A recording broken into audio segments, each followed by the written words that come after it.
Some years ago, my wife and I moved to the village of Northrepps, and we bought a house called the Old Foundry.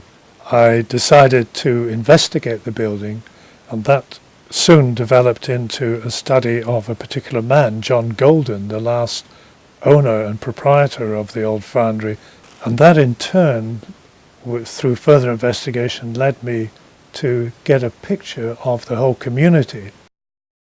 In looking for sources for my book was Norfolk County Council Heritage Centre and also Norfolk County Council Archive Centre. In addition, I found the Gresson Hall Museum of Country Life very helpful. But separate from those more official sources, I found that many of the villagers and indeed other people throughout Norfolk were extremely helpful and had accumulated a remarkable store of notes, photographs and anecdotes about John Golden and about the foundry. Within the Old Foundry house itself, naturally it's been modernized and updated, but there are still clear places where the history can be hinted at. Indeed, the very layout reminds you of the sort of rural activities and small industries that went on there. But in particular, although there is no sign now of the furnace called a cupola, there is clear signs of the so-called engine room, which was used to pump air into the furnace, and there's still some equipment to this day in the engine room. The other most notable feature in a long building now doing service as a garage is the saw pit. It is a deep pit, 6 foot deep, brick built, 35 feet long. The men one would stand in the bottom of the pit and the other on top, and they would saw through massive tree trunks and turn them into planks of remarkable evenness. There wasn't just one foundry, but two. And so my own investigation prompted me to discover more about the first foundry.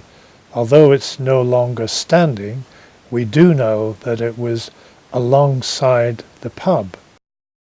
The first foundry was in fact founded in the early 19th century by a gentleman called William Hudson, who came from a few miles away and at about the age of 29 set up the foundry and got it operating.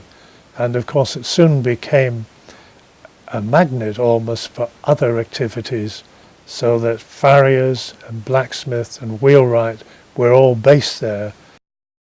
Whether it was a plough or a drill or a roller, all these items and many more would be made for the local farming community.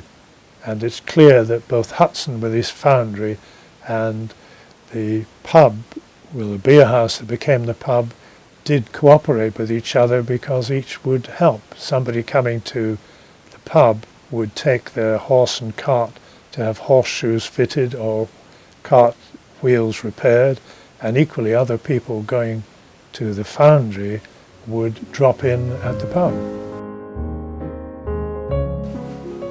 John Golden was a remarkable man. He'd been trained in many of these crafts that he excelled in from childhood.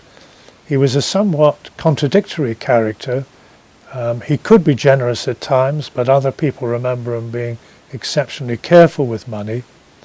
And although his carpentry was his main skill, he did develop into many others: wheelwright, cartwright, blacksmith, and so on. He also had a deep interest in the church, and in time he donated various carvings and other items. As well as his practical skills, John Golden was an inveterate collector of many different things. For example, old steam engines, but in particular he loved collecting old cars. Over his lifetime he must have had 40 or 50 of them. In particular he liked Austin cars and would very proudly drive around in them, and sometimes he was invited to lend a car to a TV film. Although the book is centred on Northrepps and John Golden and the old foundry, it in fact typifies life in rural communities in the late 19th and early 20th centuries. Golden himself was known throughout Norfolk by many other people, but the things that he and his men did were replicated all throughout Britain, and so the book will be of interest to people who are keen to find out more either about Norfolk or archaeology or indeed early industrial history.